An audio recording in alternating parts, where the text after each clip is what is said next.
Today, the man that you know as Nitro talks with Danny Meltzer. Danny, how are you?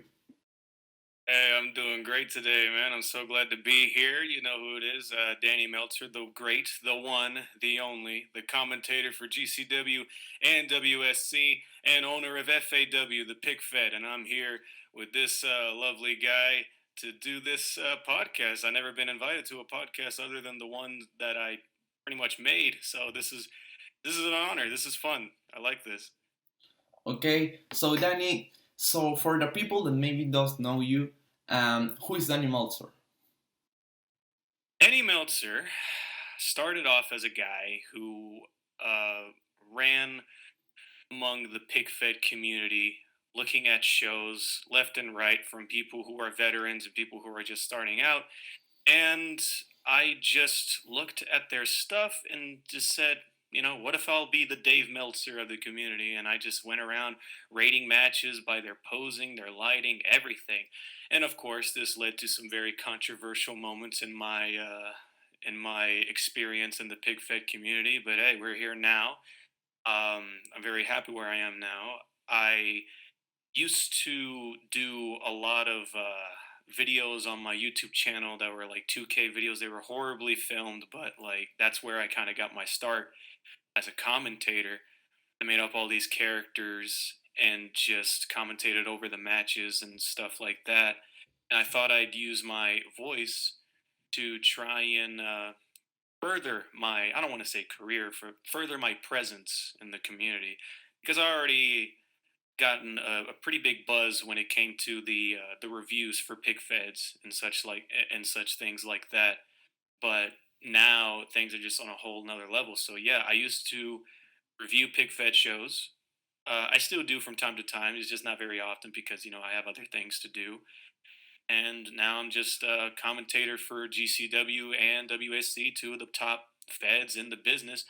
And I'm trying to get my own stuff going, and I think it's going pretty well. So yeah, if you ask who's Danny Meltzer, I'm just a guy who loves wrestling, who loves to commentate, who loves toys, and who just loves being alive, really, in this community.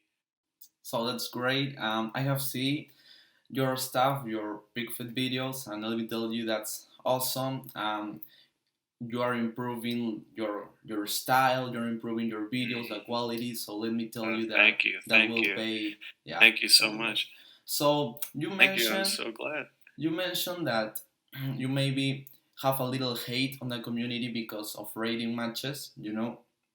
Yeah. Um, what what happened after that? How did you feel? Um, and why did you decided to maybe criticize another big fets? Well, um, I grew up watching pig feds like Harrison, and I think Harrison is the greatest pig fedder of all Me too. time. And then I would always find myself comparing a lot of other pig fedders to him. I don't want to sound like I'm sucking his dick or anything, but that guy is just like the pioneer of this whole thing. But I would watch like Balor Figs, I would watch AWF, all these big time fedders in the community. And I'd always compare them, compare their posing, compare their setups and their stages and their customs and all of that. And I remember being a wrestling fan back in like 2018. I've always been a wrestling fan, but like in 2018, it was kind of more evident that there was a guy named Dave Meltzer, and he would give out ratings for matches and talk about them. And it would give some 5, 2, 1, even 7 at times. And I thought, I never see anybody in the community do that. And I already watch a lot of pick fed as it is. So why don't I do that? And I try to and if people have like a problem with the rating, I'll tell them what I thought of it in a DM. So yeah, it kind of started my first ever review. I believe it was. It was for Balor Figs Payback or something like that. I remember that, and that was the first time I ever made a review, and I got a lot of buzz. I added Balor Figs, and he shared it on his story, and people started to recognize who I was after that, and I just kept going.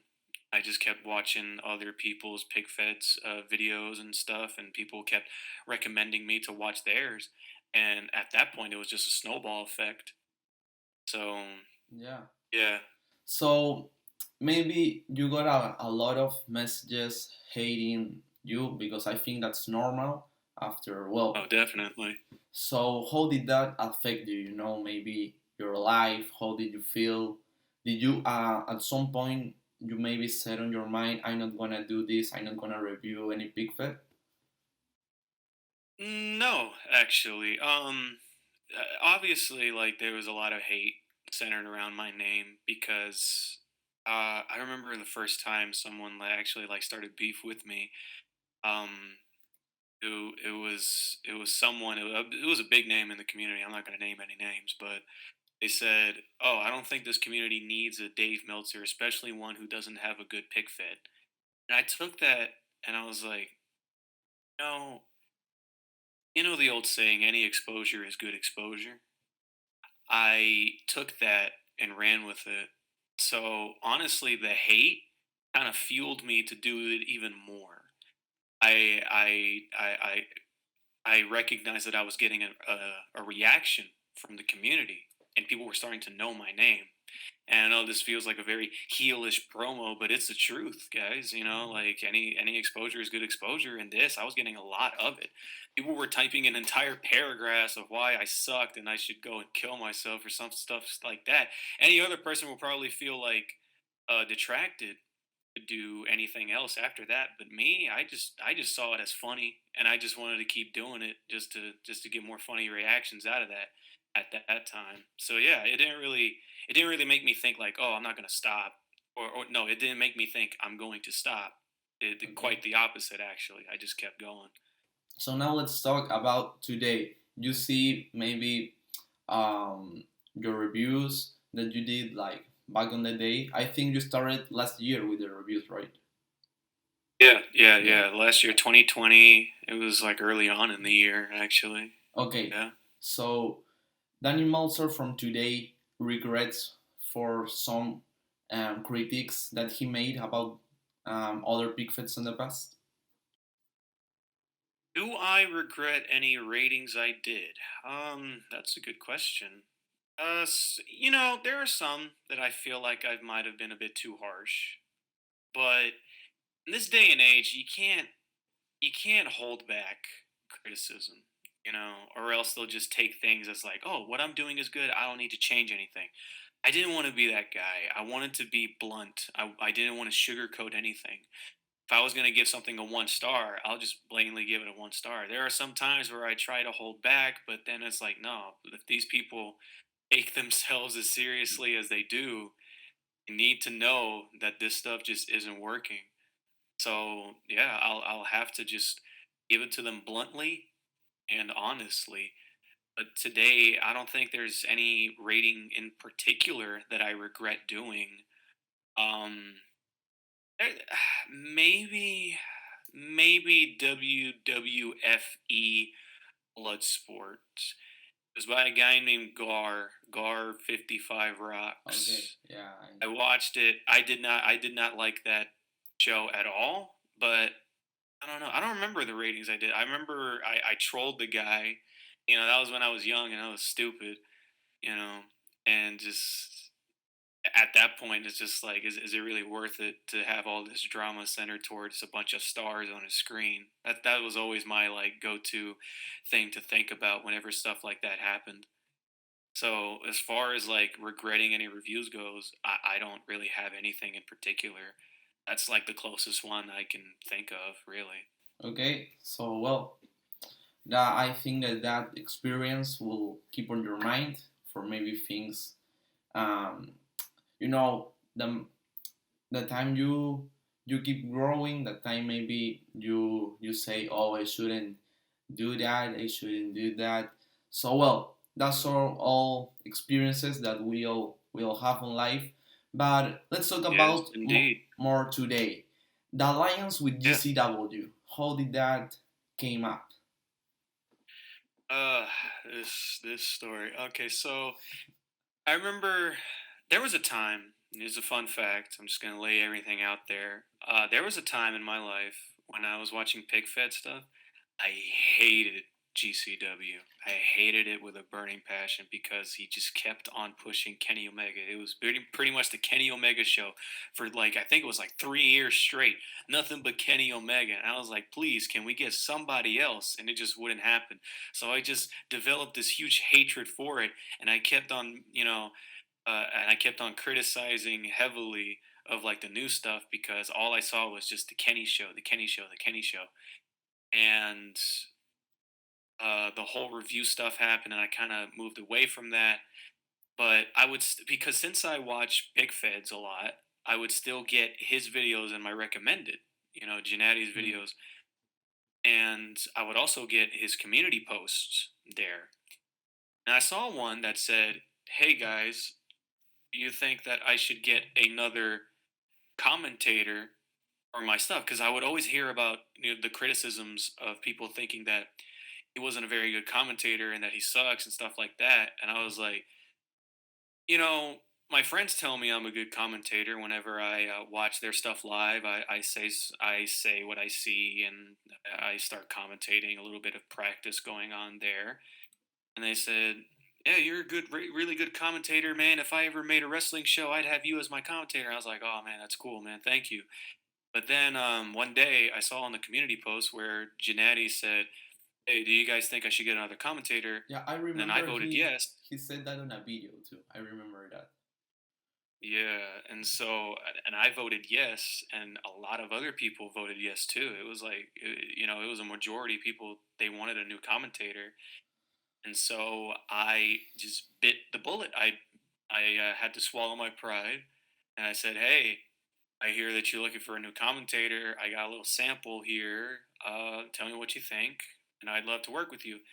And then he saw it, he loved it, and the rest is history. I got to really know the guy, and I realized how freaking stupid I was to hate on him for something as dumb as just pushing Kenny Omega to the moon. The guy's a really cool dude. You know, I don't want to say he's my best friend. I don't want to go there, but he's a really cool guy in the community, Yeah. and I thought like he gets a lot of hate for no reason. Honestly, he's a really cool guy. He's just very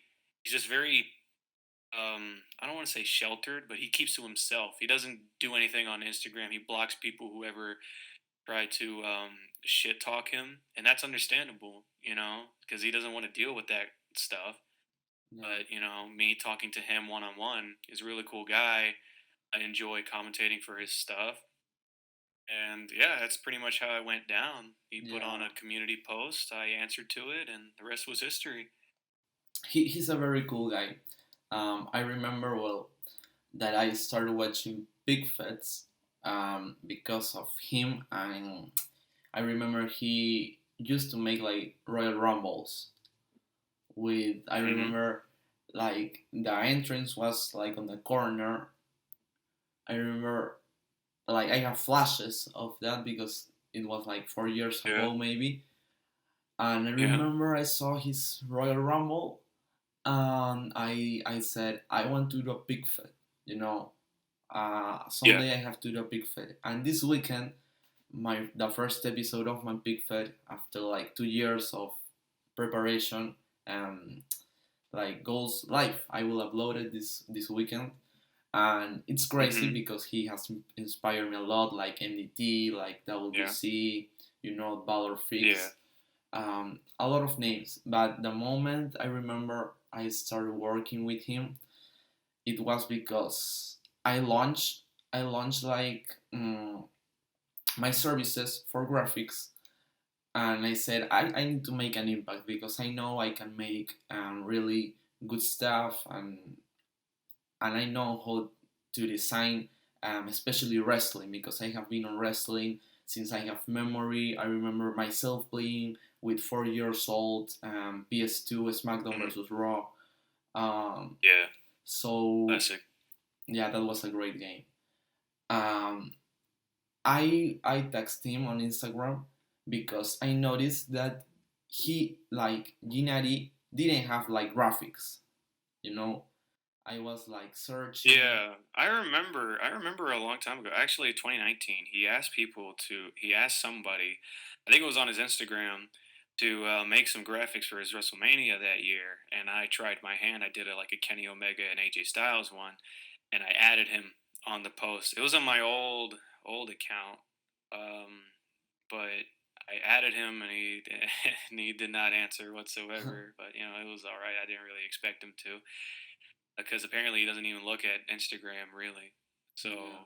yeah, because he didn't really have much graphics. I remember like he did his own with the figures and stuff. They didn't really look as nearly as good as they do today. Thanks to you, of course. But So yeah, I yeah, remember like he had like a bit of a crisis when it came to the graphics and such.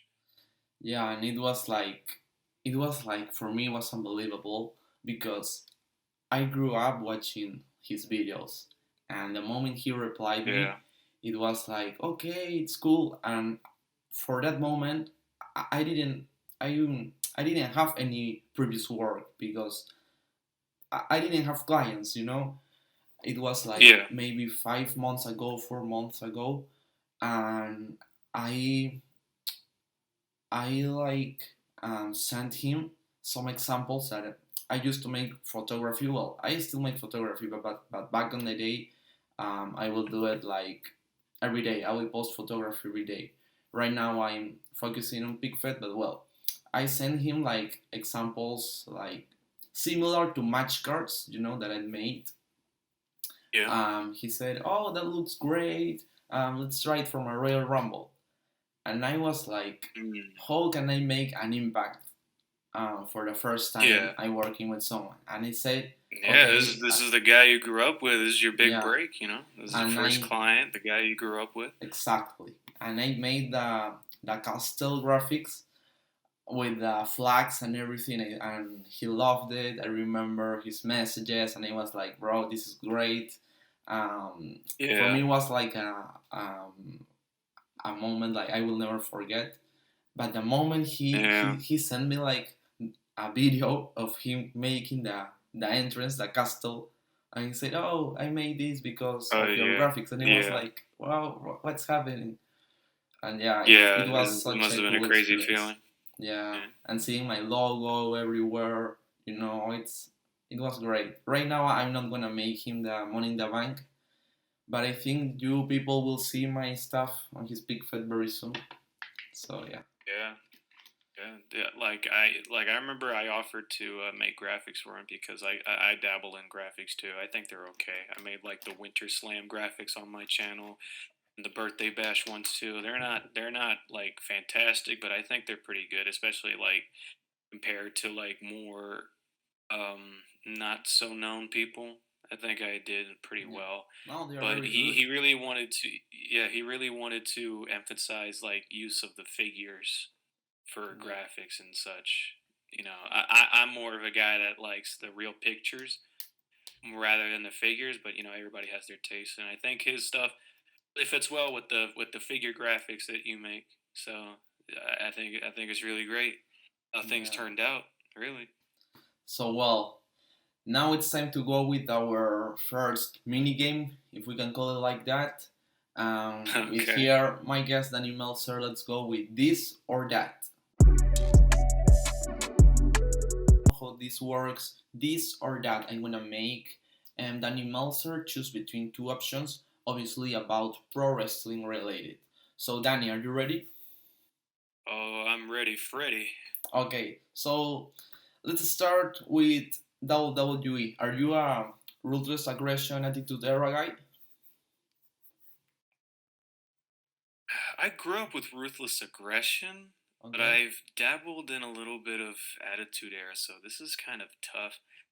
Um, you know what? Nah, ruthless aggression. I hold more fond memories of ruthless aggression. That's where my love for the best wrestler in the world to me, The Undertaker, stemmed from. Because I remember watching him in the Royal Rumble and just what a presence he had when going into that Royal Rumble, and he eliminated the Great Khali when no one else could have, and it was just so epic. And that's where the birth of his monumental rivalry with Shawn Michaels pretty much began. I know they fought in the Attitude Era, but it didn't really hold as much weight compared to like the nowadays, especially when it started in the ruthless aggression era over there in the Royal Rumble.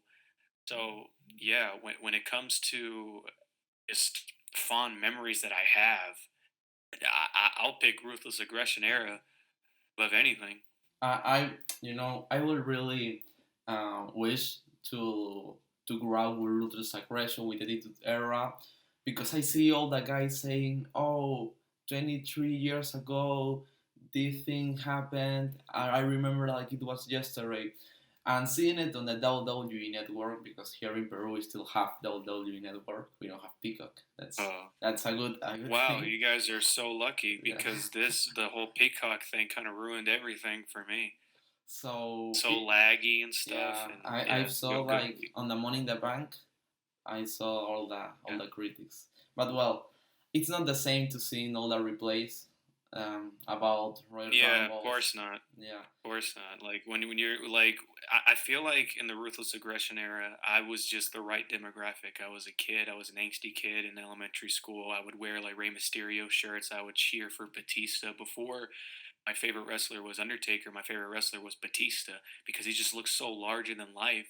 And I am assuming that like that's how a lot of people who grew up with the ruthless aggression, even before that, when Hulk Hogan was around, when Ultimate Warrior was around, Yeah. they were little kids and they felt like they were watching superheroes. That's how I felt when I saw the Undertaker, when I saw Batista, even when I saw John Cena.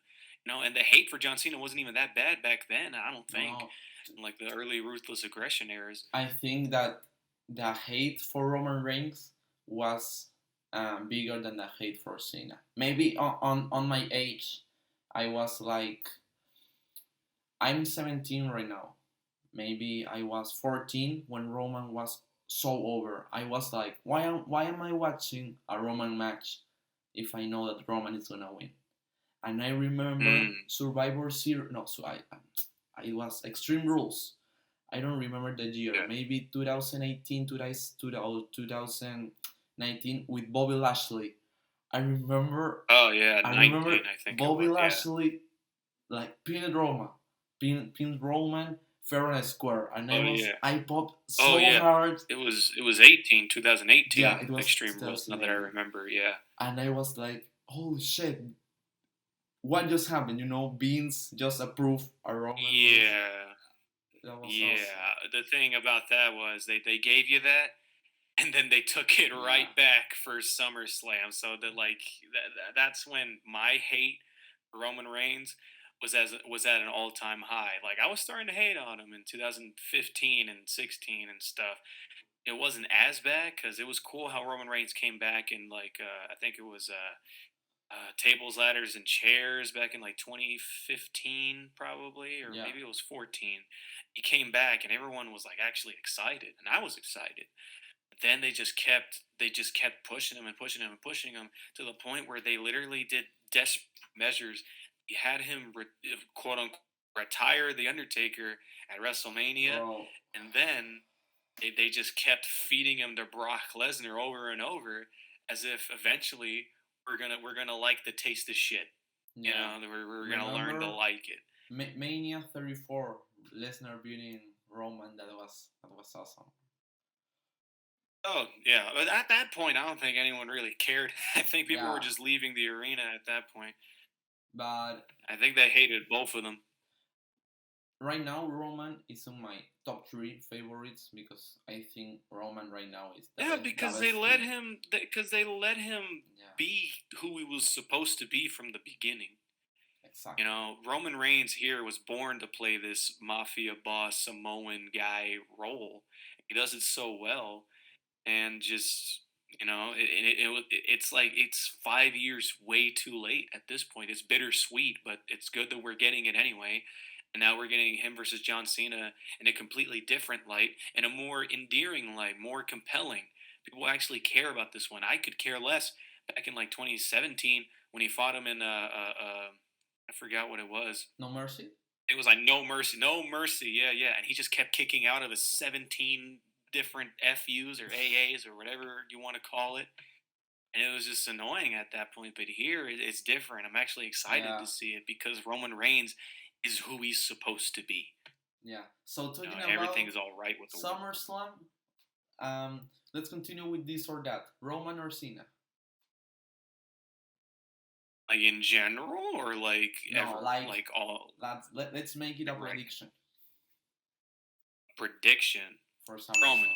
Roman's Roman, gonna win. yeah. They're not gonna give the belt to Cena. No. They're gonna keep him as like, oh, he's almost gonna break Ric Flair's record. I don't think they're gonna make him break Ric Do you Flair's think record. that Cena will be the man to break the record? Well, yeah, because like he's the closest one to do it. I don't know who else is as close as Cena to It's breaking that record. Randy and Triple H, I think. But Well, Triple okay, H is then not yeah, gonna do it. Cena, because Yeah. I don't see Randy doing it, and I definitely don't see Triple H doing it because Uh, Triple H is like about 1,000 years old. You know, he's more on that backstage tip. yeah. So yeah, I think Cena is more likely going to do it, but is he going to do it now? I No. really doubt it. Maybe on Monday Night Raw to Lashley, maybe because I think Lashley's beating Goldberg. Absolutely. Please. Um, but if it's not Cena who's taking the Universal Championship away from Roman Reigns, Oh man, if it's not Cena, who's going to do it? There's not many th- that there is a I guy. can see who can. I have a I don't want to prediction. see. I sorry, but I have a prediction. I think that Go ahead. Roman will beat The Rock at Mania. That's clear for me. Rock is not winning the title. Um, At this point, I'm kind of doubting they're even going to do it. Do yeah. The Rock Well, versus Roman. I think that the other day I read about that Rock is already booked for Survivor Series to start the building for Mania.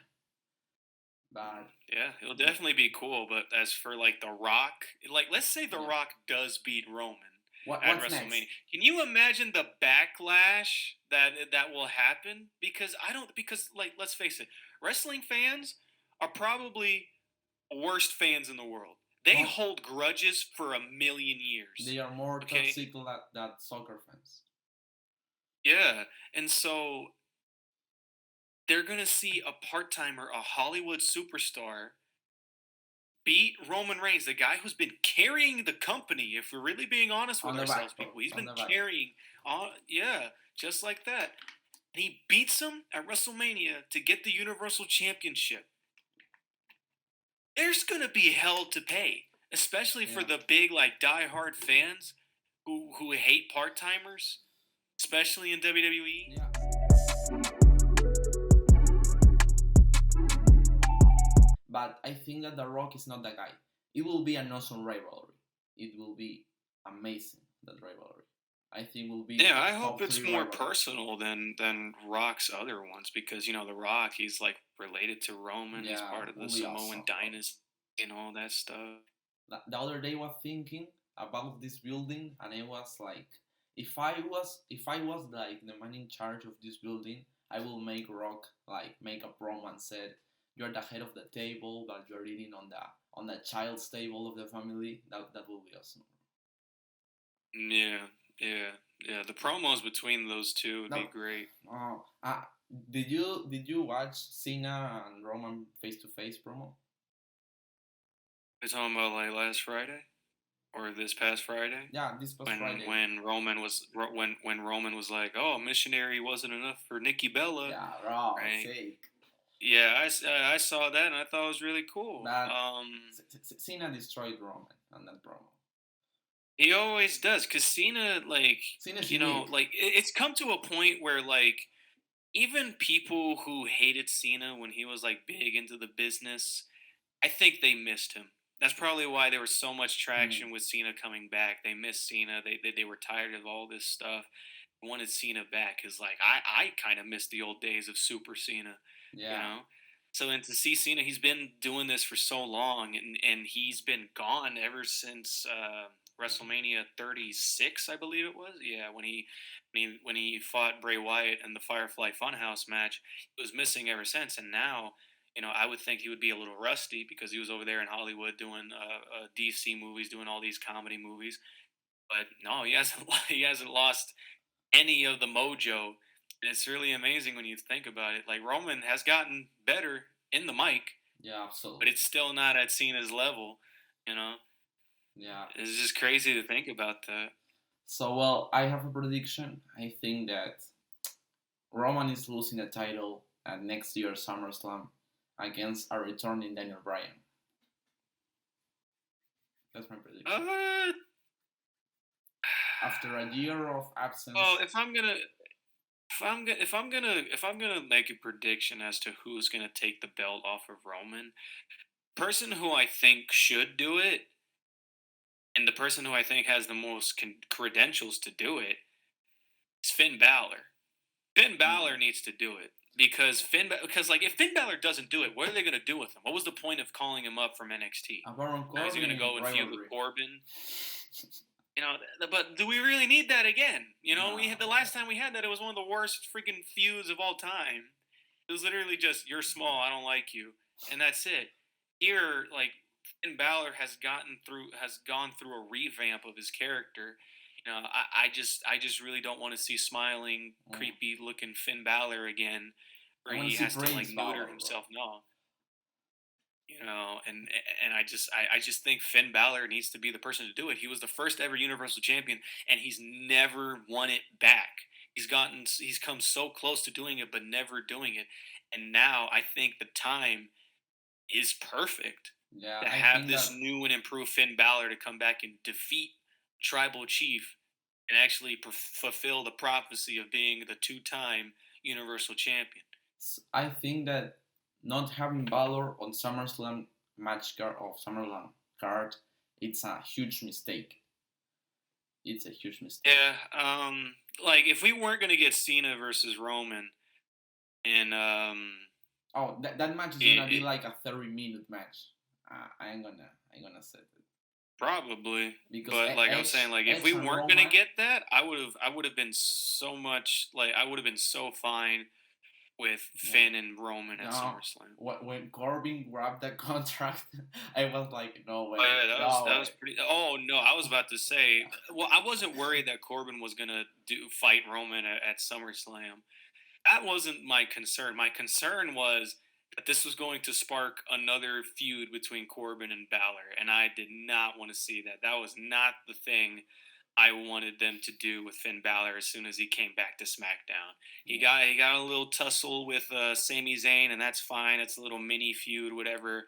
But nah, I think the time is now to give Finn Balor the strap, the blue strap. Yeah, I think that if they are gonna do Roman versus Rock, it's okay at Mania, but Balor. It's a good option next year because I think Roman needs to be like, if Roman is here, Roman needs to be here from next year. So I Hmm. would love to see heel Kevin Owens versus Prince Balor. I would love to see that like in an Extreme Rules match. Because I think face Kevin Owens, I don't like it.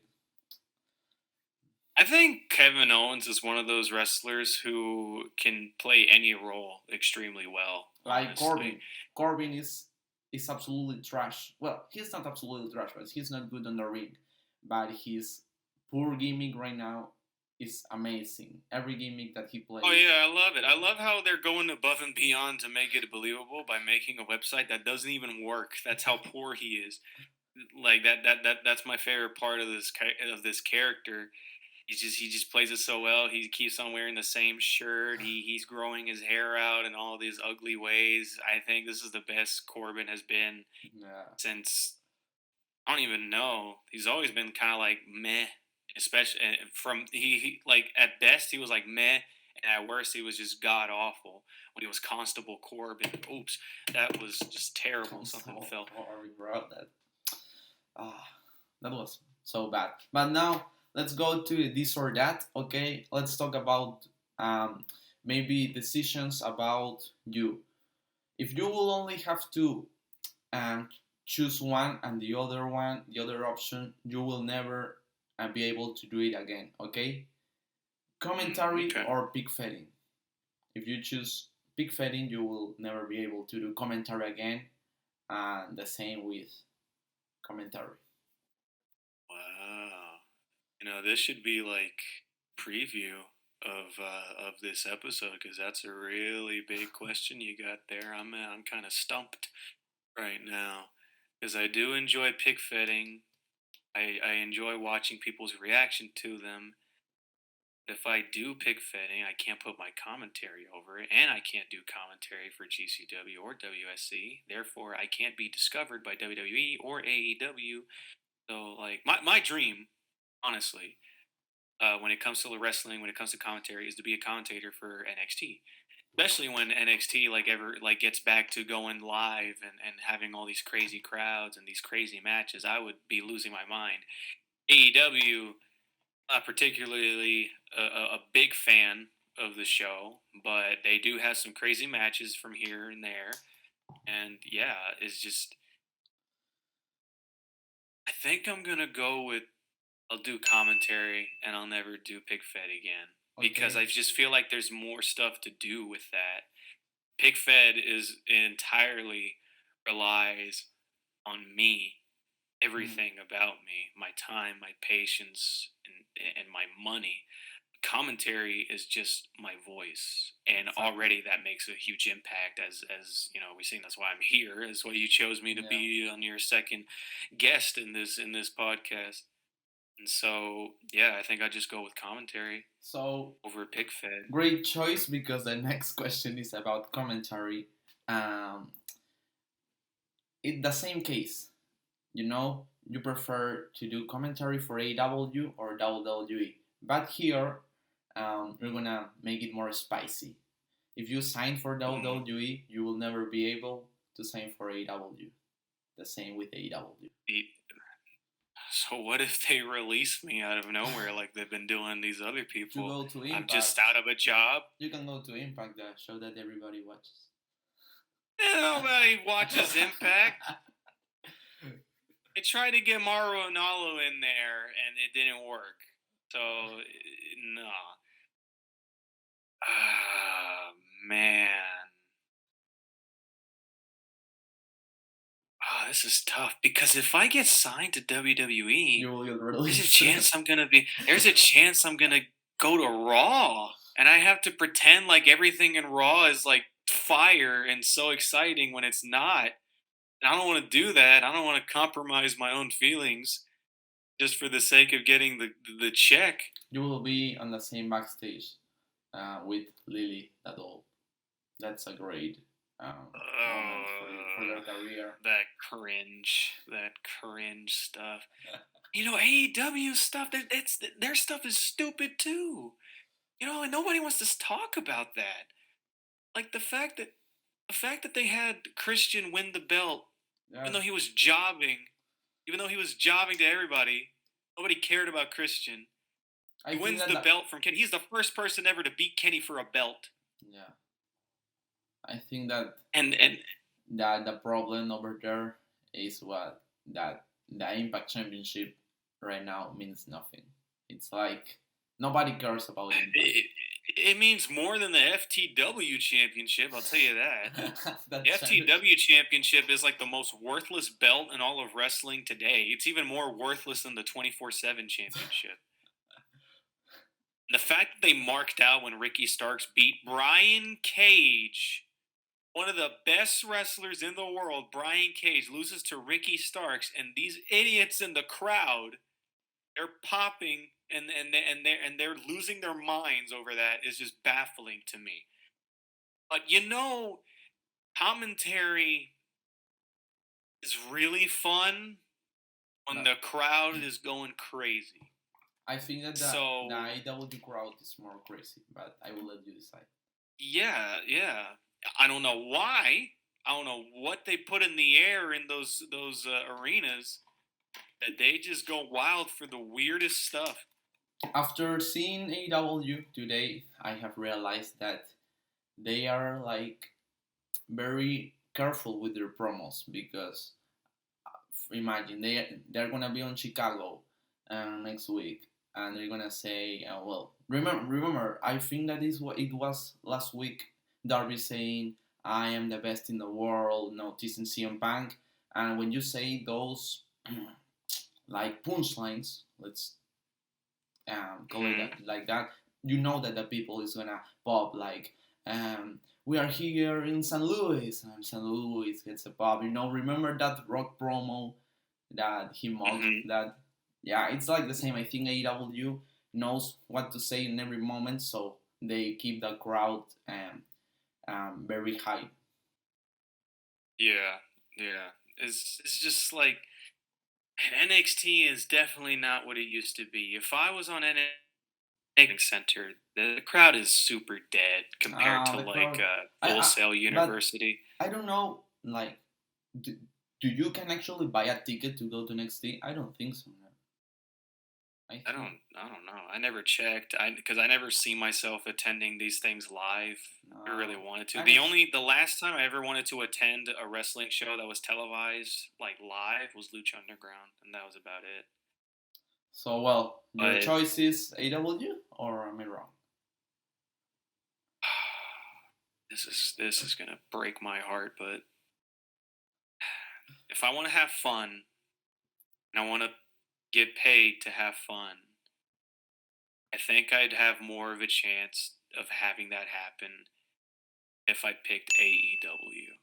Even Okay. though I kind of hate what they're doing with their talent, I can't deny their crowd is just is just infectious. So yeah, I'd probably go to AEW simply because it just seems more fun to commentate for Yeah. stuff going on over there. Okay. So well, now let's go with the other section that it's called underrated or overrated.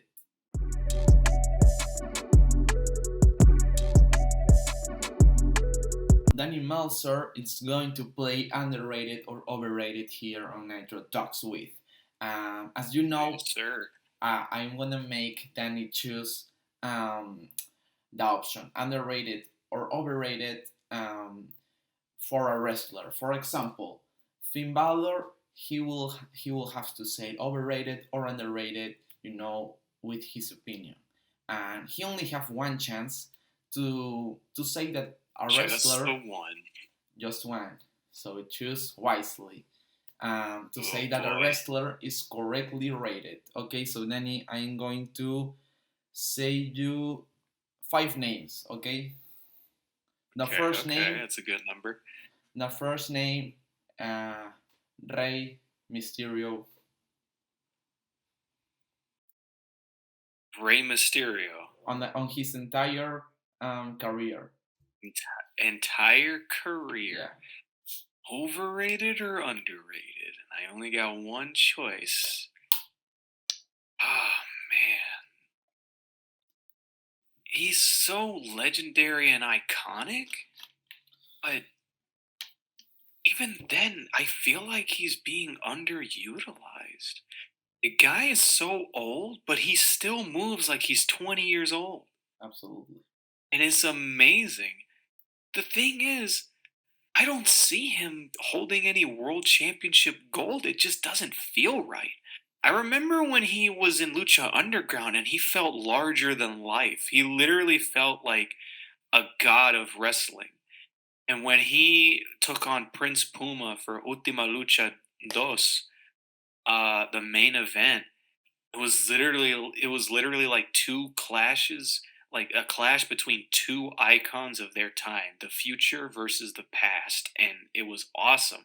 But unfortunately, WWE haven't really utilized him to that extent. Yeah, he had So if a I was feud gonna with Lesnar that I like that feud, but right now he seems a little lost. that feud with Roman lasted like 2 seconds. Yeah. And like that was about it. They had a Hell in a Cell match and a On SmackDown. It wasn't even SmackDown, part of bro, and it was it wasn't like even we're part gonna of go to the pay per view. commercials. We're gonna go to commercials. Say we don't care about Hell in a Cell, and then on Raw we have the better, the best Hell in a Cell match of the entire history of wrestling: Bobby Lashley against Xavier Woods. But um, well, And then, let me know your decision. oh my god, this is tough.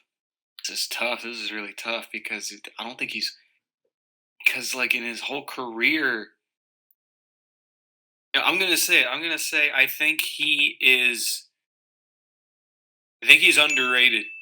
Honestly, and Okay. that might be wild to say, but when you really look at things when you really take things into perspective, the guy's a legend, but he's in a Yeah. nothing feud for the tag team championships. It's like, oh, it's a nothing. It's against the Usos. It's not against like the biggest guy. They're the lackeys of Roman Reigns, and just nothing he's done ever felt special. Yeah. Has never as felt as special as when they treated him in Lucha Underground. And they insert all the comments. It was like, Danny is a Lucha Underground mark. Yes, I am. Because literally nothing has come close to the excellence of that show. Especially when it came to how they treated Rey Mysterio Jr. They called him Rey Mysterio Jr. because that was his original name. That was just Rey Mysterio. And Yeah. there's nothing wrong with that. But it's just like those tiny details that show you who exactly is giving out the proper respect to a legend of Rey Mysterio. So I would say, yeah, all things considered, he's underrated. Okay, so let's keep in the Mysterio family. What about Dominic Mysterio?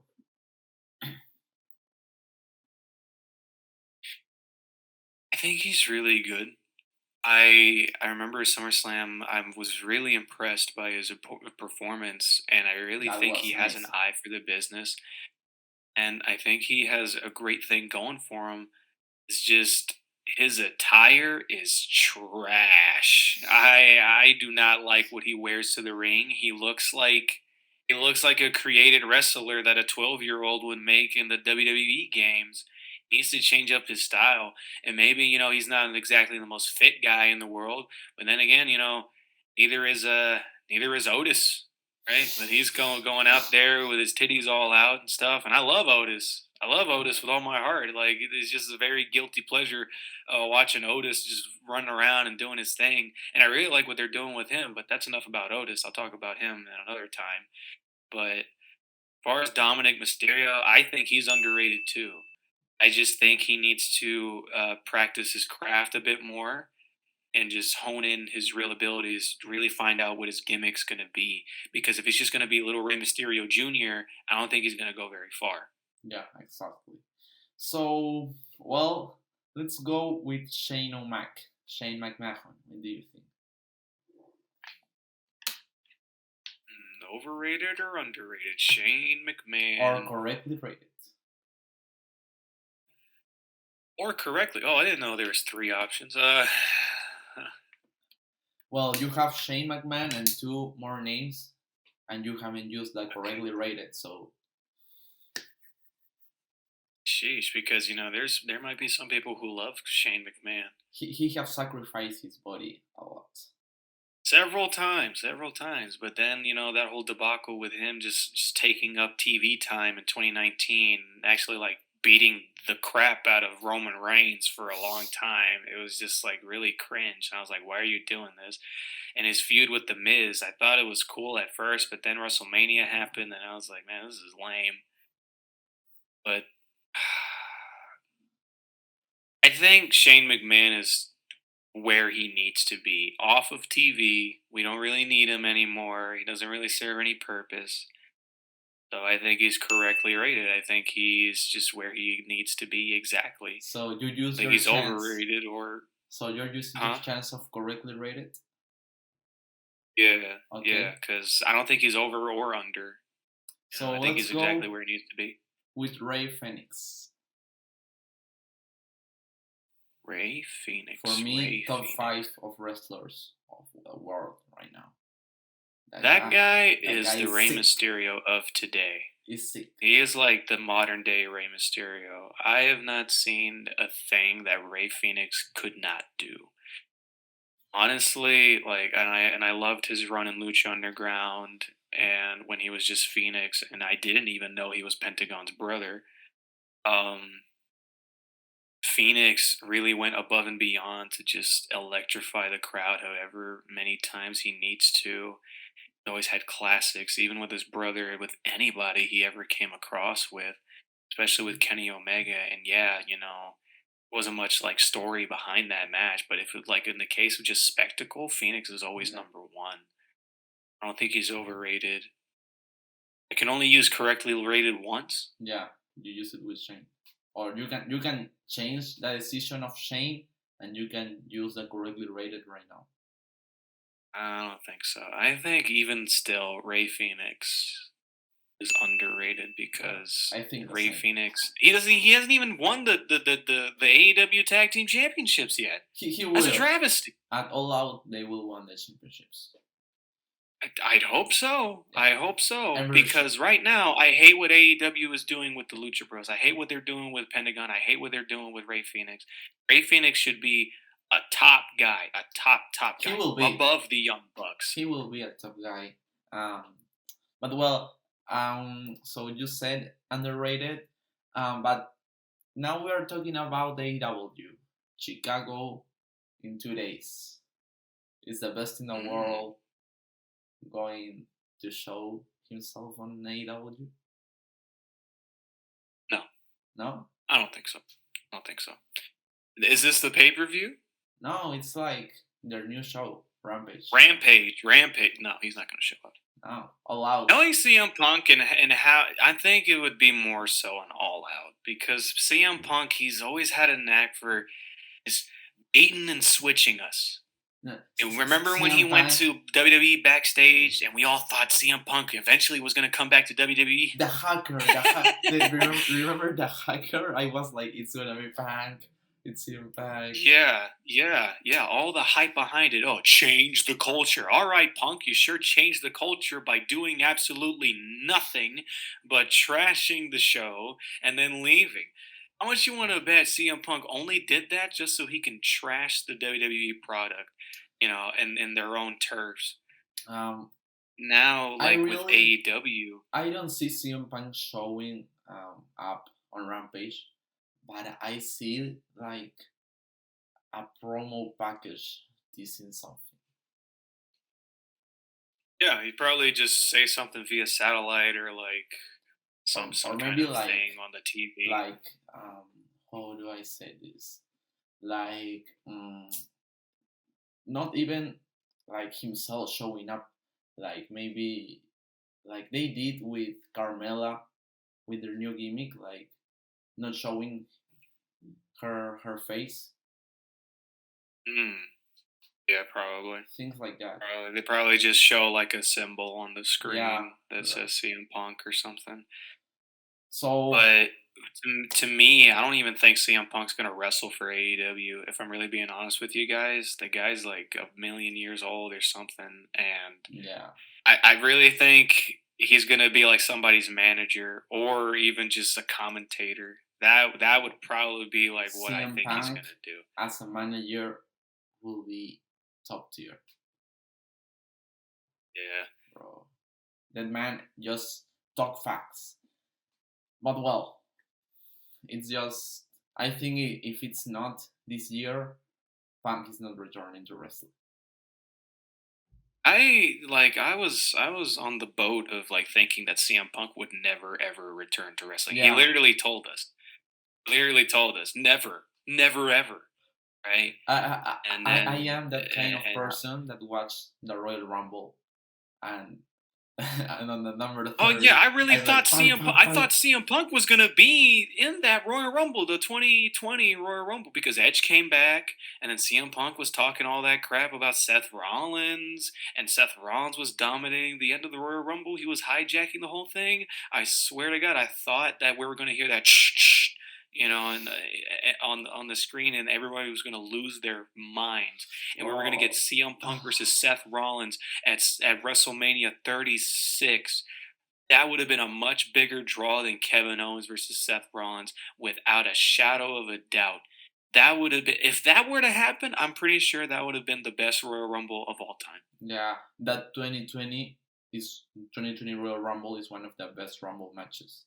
They booked like everyone's talking about Edge, but can we talk about how beautifully they booked Drew And McIntyre in Brock. in that match? Brock did an amazing job, you know. And at the beginning, I wasn't enjoying it because I was like, come on, John Morrison eliminated in 5 seconds. I was, what are you doing with Joe Mo? Like, what the hell? Then a lot of jobbers. Then he eliminated Coffee, and Coffee did not show like any of his classic moments that he does.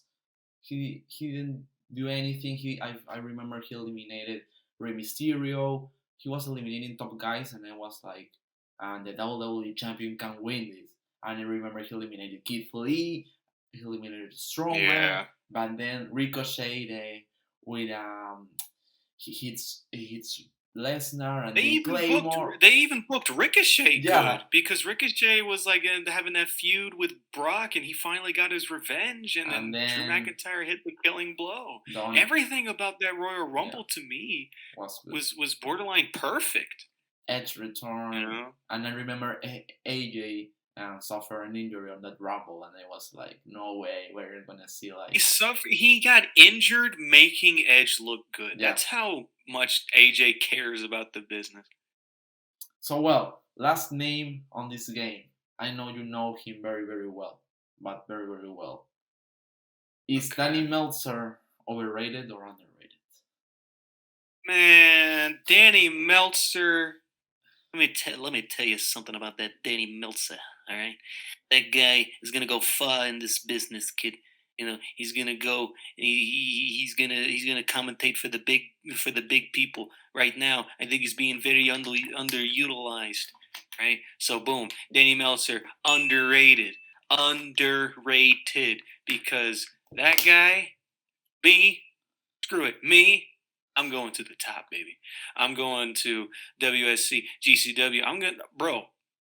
If I ever came back and did pick fed full time, it's gonna be a game changer.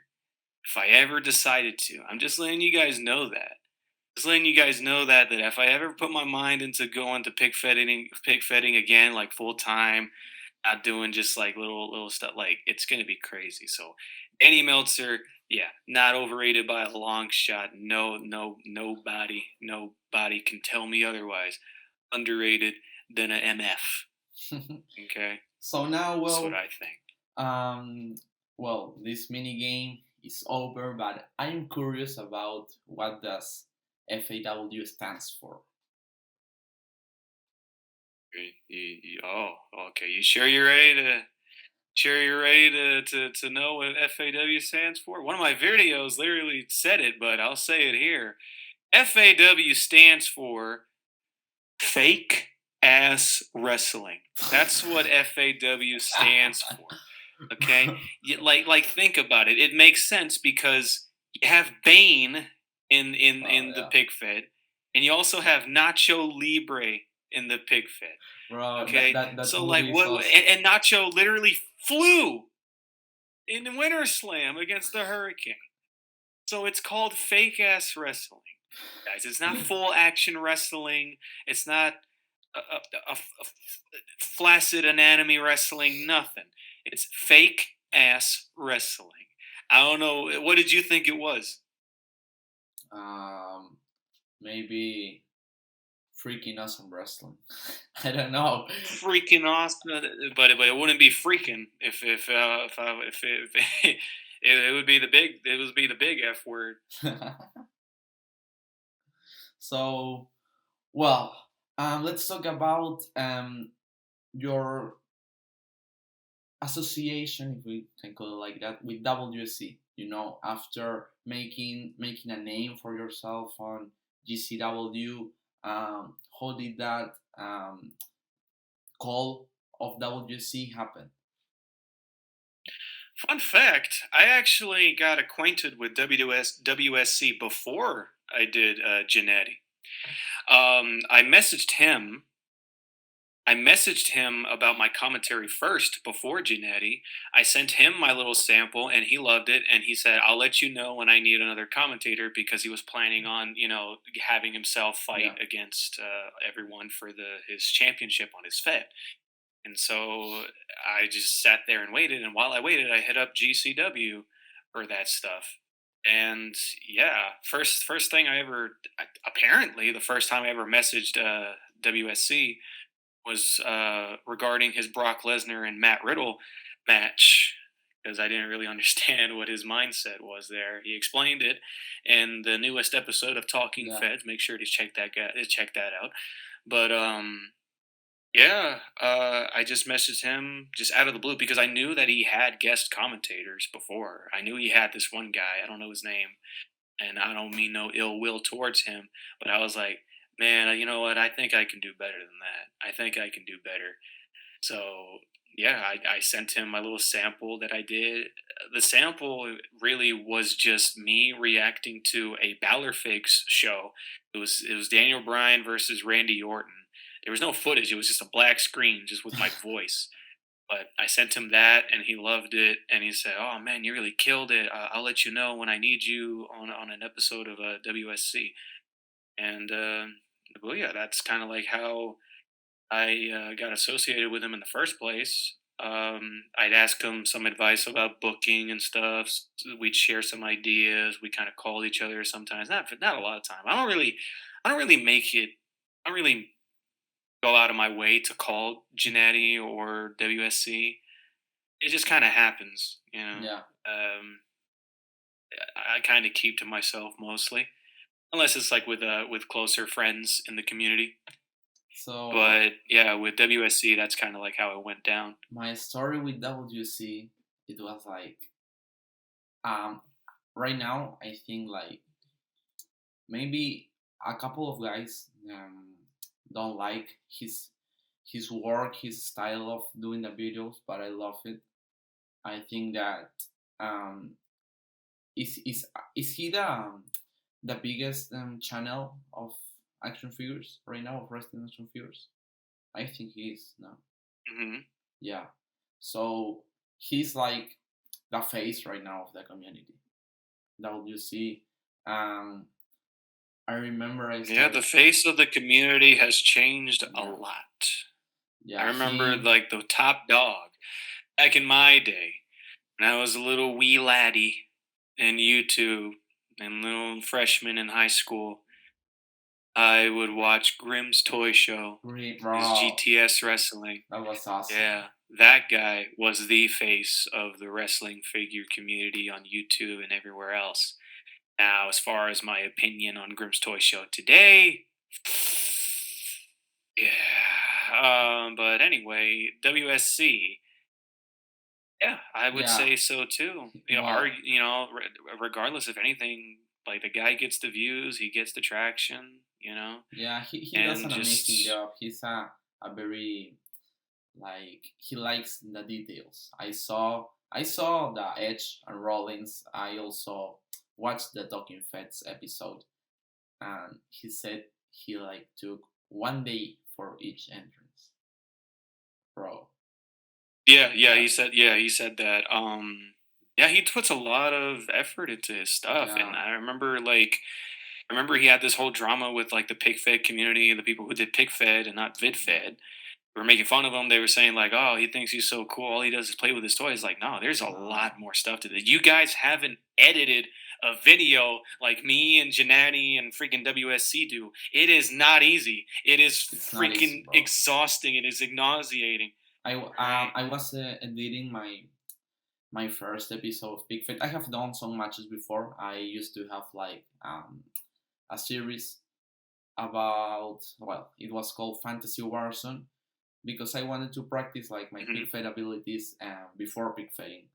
And well, the name itself says what it's about. They will have like Keith Lee versus Brock Lesnar. I remember to Yeah. do like Balor, Kenny Omega. That match with Balor and Omega. If you like pig feds, check it out on my on my channel. I know you will like it Yeah, I think. because it I think I did see the Brock Lesnar and Keith Keith Lee Lee. one. Yeah, I Yeah, enjoyed it. thank you. And I remember for the entrance of Valor, I took my vape and I did like the smoke for the entrance of Valor, and I was like, bro, I can't anymore, You because took your vape. I was like that, Used your vape. You were just yeah, killing yourself trying to make the smoke. bro, and putting the vape, and bro, I can't anymore, like, and that entrance for Valor making, I don't want to use like I don't know what WSC uses for smoke. What he uses. I didn't want to use that. I wanted to look like real, so I used that vape. But Yeah. and I think it turned out really really good. It was like 11 minutes match. It was exhausting for me, and then editing. I had a special guest, MBG, the man that I interviewed on commentary. It was great. I think Yeah. you guys, you will love it when you see it. You Danny too. And well, for the pig Oh fed, yeah. I started eating today, and well, I have Oh, in that's Chris great. Jericho entrance, bro. I was Yeah. like, if I'm gonna do things, I want to do it right, and I was like looking for uh, Judas with the sound of the crowd, the sound effects with the crowd singing Judas. Oh It took yeah. me I could never. it I took could never me try to look for 30 that. minutes to find a Judas sound effect. It was exhausting. And when I looked the Yeah. hour, I was like, I have my a notification pop up and it say AW Dynamite 10 minutes. You have 10 minutes, and I was like, I only looked for a Judas sound effect all the evening, you know. And well, Yeah. And now it wants to help you out. Yeah. yeah, so I'm doing my best editing. I really want to upload the video this weekend. But well, as I was telling you, with WSC, I remember I was training. I was doing some random exercise here, you know, and Mhm. a notification pops up of Instagram, and at that moment I wasn't on my best moment of numbers, you know, on Instagram, because I Yeah. was focusing on of of writing the the big rivalries, the promos, the YouTube Oh yeah. content. Yeah. That's the matches, everything. And I remember that I uploaded um, a photo of Drew McIntyre doing a claymore to Randy. Let me show it to you because that's iconic. And I remember uploading that photo, and a guy called Wrestling My Next Only. I don't know if you know him. I heard of him. I think WSC mentioned him Yeah, on one of the podcast episodes. I never really looked at his stuff, but yeah, I recognize the name. yeah. So well, he shared my picture. This picture. Well, I don't have a very good internet, but well, it will. I will show you in some minutes. He shared that picture, and I remember Hmm. that um, I edited that photo like for 2 days. I really put a lot of details on that photo, and it was like WC stage creator like your photo, WC stage creator start following you. And Oh yeah. I was training back here, and I said, oh, it's a fan of WC. I will keep training. And I was training, and I was like, and if it's not and maybe it's not a fan, maybe it's WC. And I check it out. Where's the photo? And I check it out, and it was WC, and I was like, bro, that man only follows like 300 people, including Yeah. wrestlers, and I am there. What just happened? You know, it's this photo. I don't know if you can see it, but it's Randy. You Oh know, yeah. Yeah, I see it. and Yeah, that was a pretty good photo you did. thank you. I don't know how you got Drew McIntyre to be suspended in the air like that. Like you probably used wire. I don't. I hate using wires. I Yeah. like the only time I ever used wire was when Nacho flew in Winter Slam. That was the only time I ever used wire. And Um, like people, they want me to use wire. It wasn't very so pleasant. It I'm wasn't gonna very pleasant I'm for me. gonna throw some information here. Maybe if you watched the Brock versus Keith Lee match, I don't know if you noticed that I erase a wire on every Oh meter. yeah, yeah. I hear that's a thing you got to do. Yeah, I did that. that's I didn't. I have not seen a guy that have do that before. So I was like, what can be like my signature move here on my videos, because everybody like have something that represent them. I was like, okay, I will erase the wire.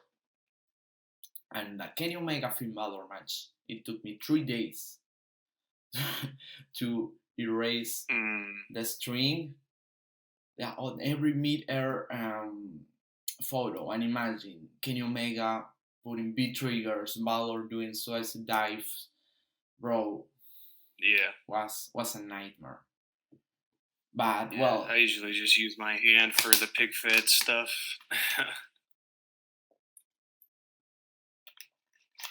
so well, talk me about talking fets. That idea, how that happened.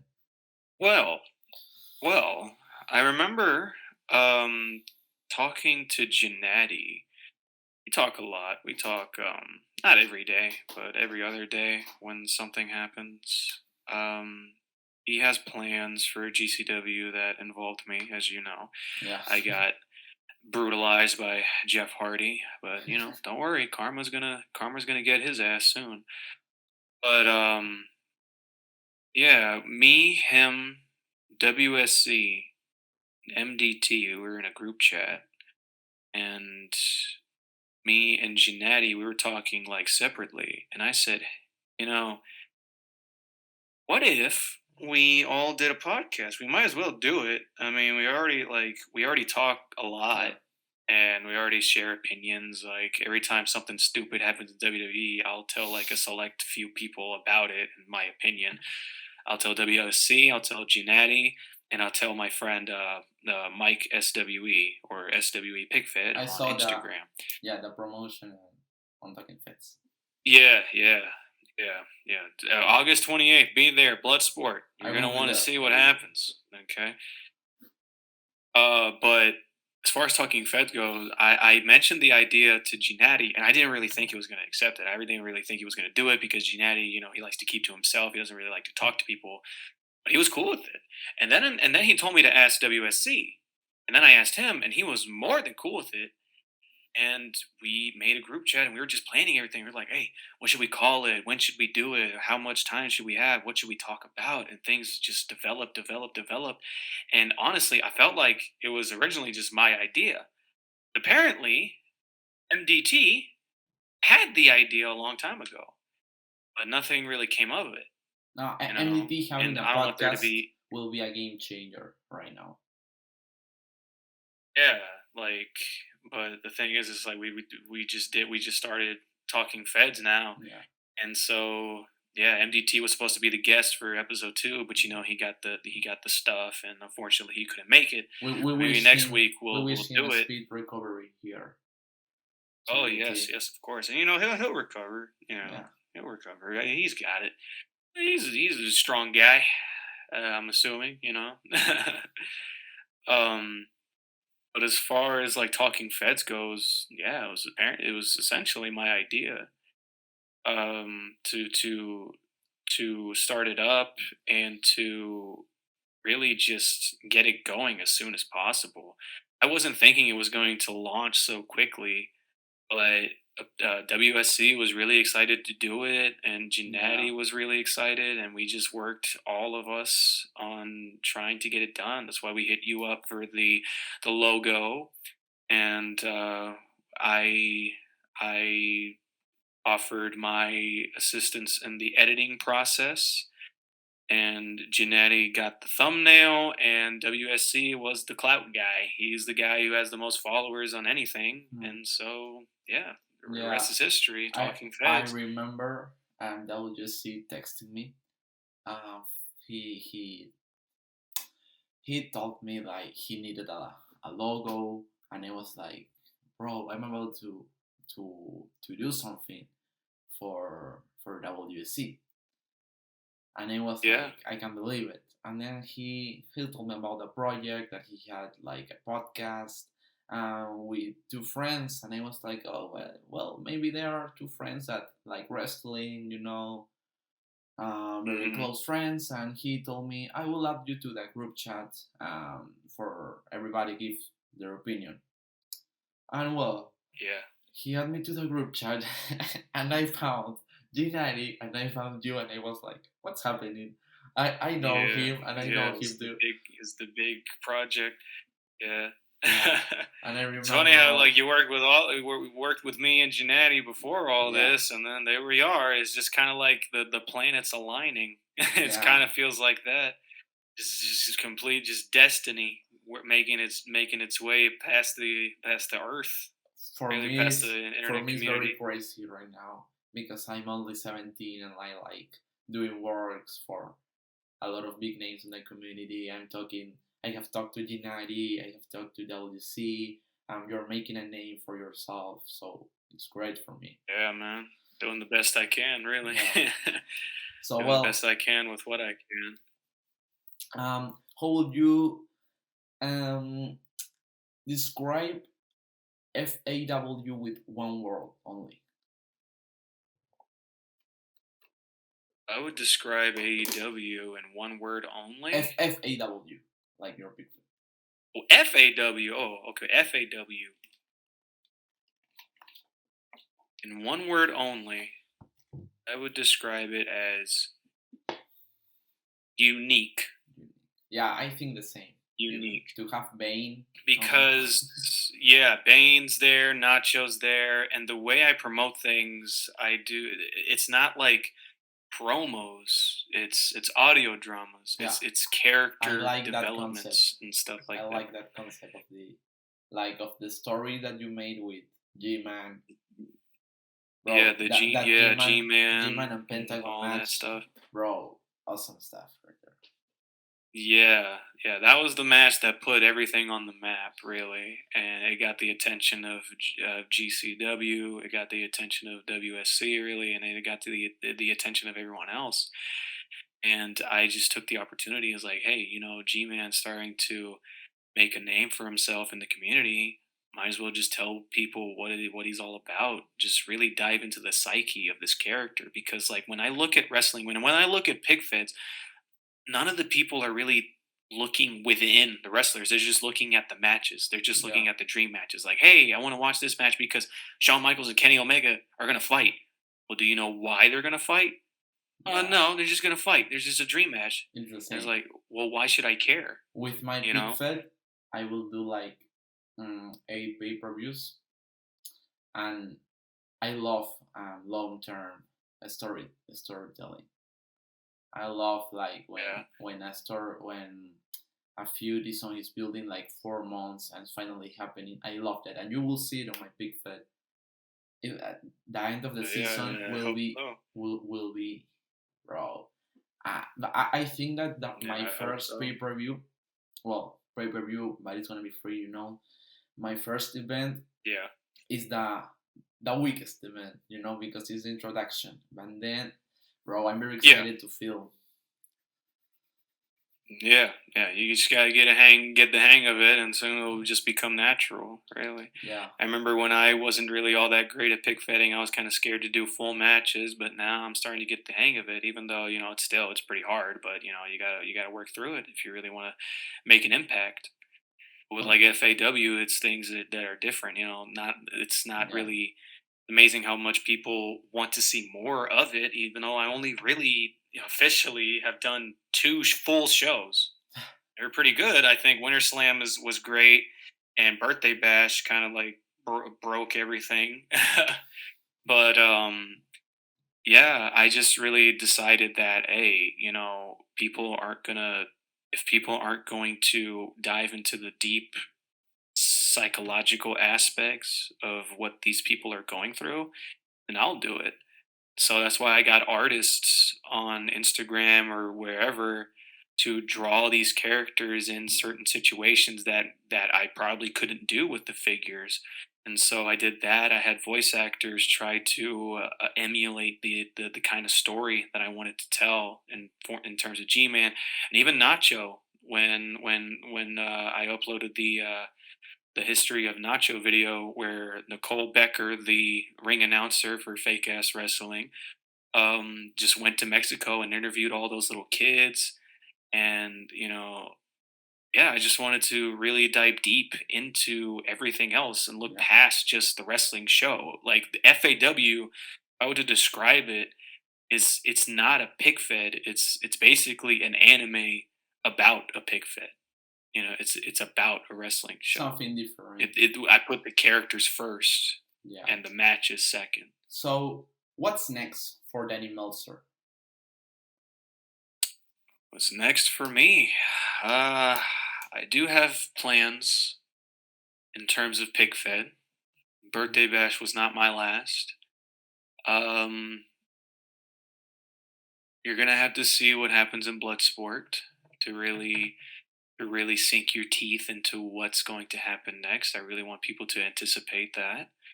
After that, I will start working on a new show, but once that's out, I don't have a set date yet. Um, I'm still working on trying to build the stage for it, but when that happens, I'm not sure. Some FAW Winter personal Slam projects? was. I'm sorry. Go ahead. Some personal projects. Personal projects. Well, other than FAW, I like to write and make comic books. I have this other side gig. It hasn't really been very active as of the moment because I've been more focused on this FAW stuff because this is starting to get an audience. And I don't know if you guys have noticed, but I've been starting to put ads for something called Galvin Graphics on my shows, and that is the comic book making group that I have founded. And we have a website. We have some comics already made. You guys can check those out if you like to see more. We'll give you more. We're starting to work on new projects now. It's a process. Making comics is not easy, especially when you don't have a lot of money. But this is that making comics is honestly my real passion. It's kind of like how FAW kind of feels like a comic book come to life because I love writing comics. I love Spider Man. I love all that. But I have my own ideas I want to get out there. But as far as like personal projects goes, there's FAW and then there's Galvin Graphics. FAW is the one I've been most actively on because apparently like that's the one that's getting the audience Yeah. first and Well, foremost. big fatting is addictive. I have to say that. It's Yeah, yeah, yeah. There's a whole community based around it, and yeah. I just thought that it'd be a good idea to advertise my comic book stuff to the people and see if they're interested in that. Hopefully, they are. But we're working on the first chapter of the first comic to come out of this comic book universe that I'm trying to create. It's called Deep Blue Sea. We're currently working on the first chapter right now. Things have been going pretty slow, but we'll get through it. And once the first chapter comes out, you'll hear it first from me, folks, I'm and very sure I'll get you guys to read that. it will turn out very great. So all that luck on that Yeah, project. So well, yeah. so Thank now you, man. let's go with this section calling that's called people's question. That well, Danny All Meltzer right. will answer some of your questions. Danny Meltzer, some questions that you people leave on my Instagram. Okay, if you don't follow me on Instagram, be sure to follow me up here and to follow Danny on Instagram. Okay, all his social Oh yeah, medias get your following, people. will be on the description of this video. So well, um, Sure. AOW Figure 16 on Instagram asks Danny, if you have ever gotten hate mail, what's the funniest one you have had? Funniest hate mail I've ever had. Okay. I know one. I didn't read it, but I just found the idea of it so funny. So I criticized a certain person's pick fed on Instagram, and this person has a very big following, and they have a very young following and very impressionable people. But this particular person looked like a grown ass man in my DMs. Said, "Oh, you got a message request." I was like, oh, "Okay, what is it this time?" It was a huge paragraph of why I suck and everything I do sucks and I should go and die because I decided to not like a person's little toy show on the internet. And the fact that this person took the time out of their day to write an freaking novel by Stephen King on my DMs about some toys online was the funniest thing I could have ever experienced in this entire community. Well, I don't remember what it said, but it said something along the lines of like, "Oh, you're not good. Nothing you do is good," and you know all that stuff. And I was just like, you know "Dude, what they they're say, toys." you will never like everyone. Yeah, I mean, like, yeah, you can't please everyone, but So, that was just like, next question we have mm, Sean 3114 on Instagram. Will there be anyone else added to the Talking Fed spot in the future? as in host or as in guest? Because as in host, we're not sure. We're kind of more comfortable with the Yeah, three. Maybe I there will be think a that person that will consider having to be a host in the future. But right now, as a it's just guest, us three. But as far let's as talk. guests goes, Let's talk there's a as a lot guest. to choose from, really. We know that NDT is coming, but um, who will you like, or maybe a name that you have talked about, or a name that would you like to see, you would like to talk on Talking Feds? I would love to have a conversation with my hero, my Lord and Savior Harrison? in the pig fed community, Harrison. Okay, I will literally bow down to him on my hands and knees, pause, and just pay my respects to the guy because that is the guy who gotten me into this community in the first place. Harrison, if you're listening to this, come on, man, let's do it. Talking Feds, you special guest Harrison doesn't matter. I'll make any arrangements. You can talk about anything. We'll talk about And don't anything you forget, want, man. don't I am forget at to your come. service. Don't forget Harrison to come here to enter talks with. Remember that. Yeah. Okay, so next question. You're a great fan of Ruthless Aggression Era. So DMPW Fix asks, who is your favorite wrestler from the from the Ruthless Aggression Era? There's two that come to mind. Actually, there's so many, but if I was really gonna boil it down, I would say two. And then I mentioned these names before. It was Batista and The Undertaker. Yeah. The Undertaker just had a way of just really just of just forcing you to pay attention to what he's saying, what he's doing in the ring. And Batista was such a larger than life person, larger than life athlete. And especially when Batista and The Undertaker took each other on one every time for whatever reason. Like nowadays, when I look back at Batista, the guy isn't a great wrestler. Like he's not like a classic machine, but every time he fought the Undertaker, it was just magic. Every time they were just classics for whatever reason. They had no reason to tear the Yeah. house down every time they fought each other, but they just did. So boom, it's between Undertaker and Batista, and if I had to choose one, if someone put a gun to my head and said, "Danny, you gotta pick whoever ruthless aggression guy you like the best," and I would say it's the Undertaker. The Undertaker is my top guy. He's my go-to. That guy's my hero, dude. Yeah. Like especially in the ruthless aggression era, I think that was his prime. I think that's when he looked his best too. Yeah, In the absolutely. ruthless aggression era, 2007. So, well, the same guy, DMPW Fix, asks, who's your favorite pig feather and why? We know it's Harrison, but maybe you can tell us some honorable mentions here. Honorable mentions. Okay, before I say as to why Harrison is the greatest, and anyone who's not is anyone who doesn't think so is just objectively wrong. Um, honorable mentions as the greatest pick fetters of all time. Hmm. AWF for one, my boy Adam. He can pull out a match that literally has no reason to be a classic, and he'll make it a classic for whatever reason. And he sure loves to drag things out when it comes to matches. He sure loves to make them long as hell. He had a Bo Dallas versus Dolph Ziggler match, and he made that thing like 30 something minutes for whatever reason.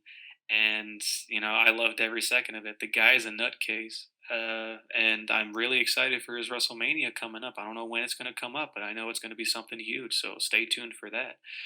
AWF Wrestling. But another honorable mention. Mm, hmm his greatest of all time. Not sure. Or maybe you I big fans that maybe you see the notification and that guy just uploaded a video and you say, "Oh, I have to watch it right now." I Which big have to feather watch it right now. like Um, I think there's two more. Um, W3A. W3A's videos are wonderful yeah, because of their production value. His graphics are second to none. His visuals on his shows itself, his editing, knows no bounds. The guy really knows how to make a pig show feel like a real show. I just wish he would change his freaking soundtracks when he makes the new videos because I can only hear Same Old War by Our Last Night so many times before I lose my freaking mind. Okay? So please, W3A, change the song. Please. Okay? But, still love you, love your work. Love to have you on the Talking Fets podcast, dude. You're pretty big. We can make it happen. But talking about W3A with big feathers like that, I without knowing him, I have never talked to him. Um, but with only watching his videos, like Big Fat, with only music, yeah, I know that the man knows about wrestling. He knows a lot. yeah, He yeah, knows how yeah, yeah. to make a He good match. has some very solid opinions on certain things, and he just knows how to really build something up, how Yeah. to really tell a story physically. And so does AWF. AWF really knows how to tell a story I just will by the check that out. visuals, I really. haven't I haven't checked that guy. I will check that out because I love Big Fat. I watch Valor Fix. I watch W3A. MDT Hmm. production quality. I think is the best. Yeah, I But just wish he would get back in the game. yeah, We really need some more pig fed stuff from that guy. I I can only watch. stare at his beautiful face for so long before I lose my mind. You know what I'm saying? I watch But Big Fat. I watch Ginati, yeah, WC, and Harrison, of course. yeah, yeah. Um, So yeah, AWF, yeah, that's a good guy to watch because like he can make any match perfect. He can make any match great. W3A, his production value and his match quality, but his booking decisions as of late have been very questionable. His Royal Rumble, what happened at the end? Don't get me started on that because that was, I'm just gonna say it was garbage. Okay, I'm sorry W3A, I love you like a brother, but that was poo poo. All right, The that what the you Bret did. Hart Bret Hart Yeah, the situation. Bret Hart dressed as Pentagon. He just had his tattoo come off, and he just knew every single one of Pentagon's moves. Apparently, yeah, no, that's a big no from me. But hey, I everything else you do I is got great. spoiled on Instagram. You got uh, spoiled on Instagram. I mean, like, I don't know what your reaction would have been like if you just saw that yeah, live. When I saw it but live, I was laughing. I just said, I knew that that Canadian stable. I got spoiled on Instagram about that. So, but I still watch the Rumble because I know he always gives us great matches. But after that, he uploaded a couple of stories, Instagram stories. I think it was Instagram stories, like with details that Pentagon wasn't Pentagon.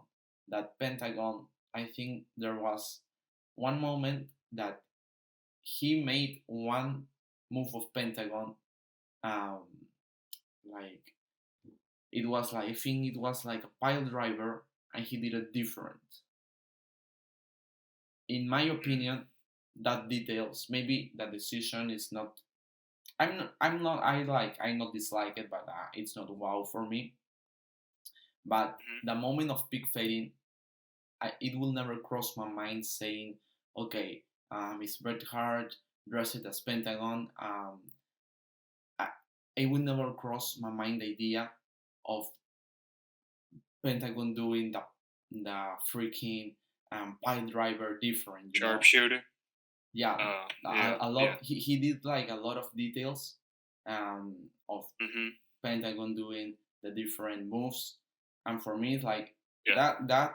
that little details like put 50-50 the the balance over there of the maybe with the booking, because that was like great details. The man always impressed me with those graphics too. um, Yeah. but well, those are some details that maybe will make your fet, if you're new on PicFet, great. So I want to ask you um, one more question. Mhm. Um, what does it make a PicFet a good PicFet? Good posing, good booking, different booking, unique booking, unique storylines, good setup, good lighting, good camera quality. Don't misspell things in your promos like I have. I misspelled weasel and I hate myself for it. But yeah, that's about it. That's really it. You got to do your own thing. Don't copy WWE. Don't copy NXT or AEW. None of that stuff. That doesn't mean you can't use Inner Circle. You can't use Undisputed Era. I'm not saying that. I'm saying don't do stories that are already happening. Don't do feuds that were already happening in NXT or AEW or nothing like that. Come up with your own. Think Yeah, outside of the box. You know, I can only watch Moxley versus Rollins for so many times. I can only watch Kenny versus AJ so many times. I can only watch freaking Johnny Gargano versus Tommaso Ciampa so many times. You got to think of something different. You got to yeah. think outside of the box. Well, the That's why I moment put Bane in my stuff. That's why I put Nacho in my stuff the, the because nobody's doing that. the moment I wrote my PicFet, I was like, okay, I have Kenny Omega. I know that if I put him on the main event scene, you will see it on episode 1. I don't want to spoil anything, but it was like, I don't have a reason to make Kenny Omega versus Finn Balor again on my big fit. So that's what I decided to do it on Fantasy Wars, you know. But Yeah. I have, I like, okay, these matches have never happened, you know, guys from AEW, from WWE that have never battled before. I have like a lot of matches that I'm really excited to do. But recently, um, a big fit, you know, like I was supposed to have. Imagine, I have I have two figures over here. I have Harper, you know, rest in peace, and I have Yeah. Valor because Arthur my favorites. Imagine they were on my plans. I saw a big fit doing the Hmm. same the same Yeah. that's and it was like Yeah. no way, but it's on my plans. Yeah. I love my Yeah. booking because I don't want to be selfish, but I hope that you all guys can enjoy my pick fit. I have recorded the Yeah, first man. episode on 1 week, so I think that's okay for me. I'm Yeah. editing the episode, and you will have to watch it till the end because the end of the season, whoa, bro. Yeah. And Yeah. I can't wait. I'm sure these people can't wait either. Like as soon as that so stuff will come out, I'll definitely give it a shout out. Get people to watch your stuff, dude, because thanks, you seem bro. like a guy who's very passionate about this art form, Yeah, and I'd want to see you succeed as well. I just want to say that it took me 2 years to prepare a picture because I wanted a brand. I wanted the name Nitro means something, so I needed um like my name to be heavy, a heavy name. I wanted I wanted like a signature. I have like the thunder, you know, and the Yeah, circle. I have the yeah, entrance. I have the ring skirt. That took me a lot. The ring skirt was an adventure, you know. Then the storytelling. Then you know, I'm not that type of guy that collects that all the leads. You know, I Yeah, collect, yeah, this Swim Valor because for me, this is the best elite that has ever been made. For me. yeah. It's pretty good. It's pretty good. I like the red one. I think that one's the Yeah, best, but the head scan could change for that one. but I collect figures. Well, I used to collect like to buy two figures per year, but then Yeah, this Nitro happens. I'm underage, and the moment I start collecting figures, like what 5 years ago, obviously my parents have to yeah, pay had to pay for the figures, and yeah. and that was a lot. So Mhm. with this Nitro, with this graphic business, I now able to buy my figures. Well, the moment that I said, okay, now it's time to make the pick fit, I have the figures I want. Now I have Kenny Omega. Now I have Orange Cassidy. Now I have the Yeah, Usos. Now it's the moment. So that took me a lot. But well, now we're here. I can't wait for the weekend. I will be on the premiere with everybody that joins. Um, hmm so well, Danny, let's talk about your big fit. Okay, the last okay. question, from my part, I want you to describe. You know, a moments ago, I asked you to describe FAW right now with one word. Yeah, Now I'm yeah. asking you to describe the future of FAW with one word. Unsure, if I'm Why? really being honest. Um, Pig fetting is exhausting. Yeah, I enjoy it, but it's exhausting. It's expensive as well, very especially expensive. how I pay artists to do stuff. I pay voice actors to do stuff. I do a lot of things that other pig fetters don't do, and I have to keep doing that in order to make an impact, in order to make FAW stand out amongst the rest. But it's very expensive, and money is very hard to come by, especially in these times. Yeah, I get a job, but there's other responsibilities that kind of get in the way of that in my Absolutely. personal life, which I'm not really going to get into. But yeah, I would like to keep going.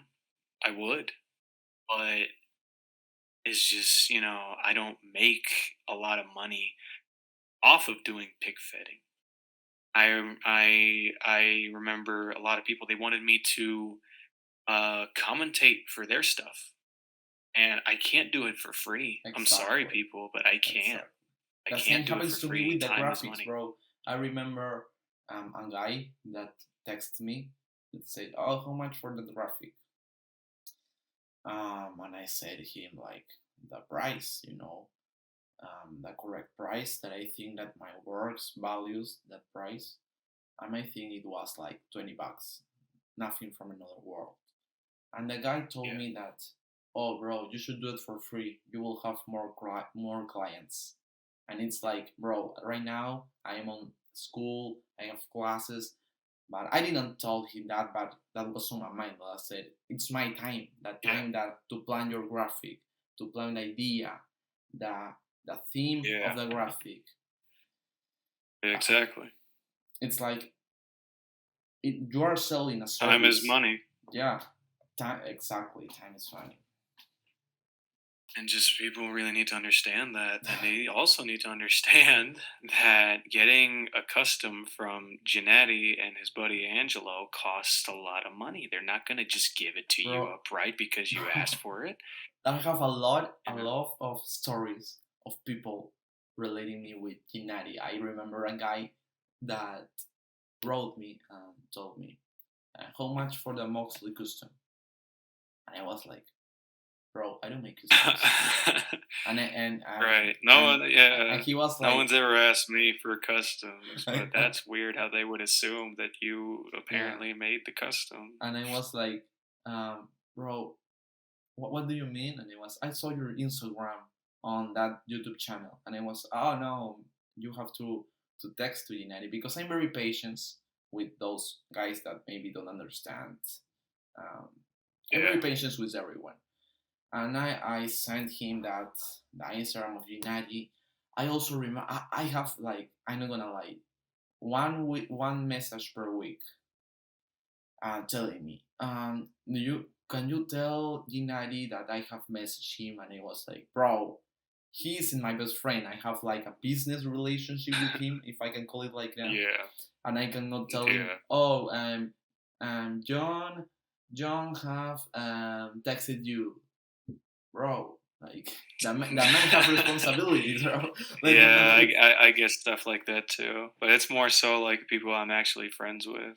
Instead of just random people coming to my DMs telling me, "Oh, could you make a Gennady do me a custom and stuff like that?" I was like, "Dude, oh, bro, Yeah. get out of my face." So Like, I well, don't want to be mean, but yeah. these kids in my DMs are starting to annoy me, dude.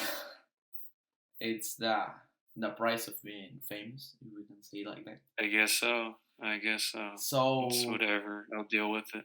Danny, Yes, my sir. previous guest, Matt Goldberg, aka MBG, Mhm. I told him to make me a question. You know, he asked me where do I see my account on 5 years. If you want to see, guys, the answer, go to the interview with MBG. But now I ask, Yeah. well, now I invite you to make me a question. Question for you after all you've done for me so far. Oh my goodness gracious, what can I say? The last guy hit you with a good one, huh? I don't want to hit you with a lame one. It can be, feel free to Hmm. ask anything, you know. Okay, okay, okay. Ooh.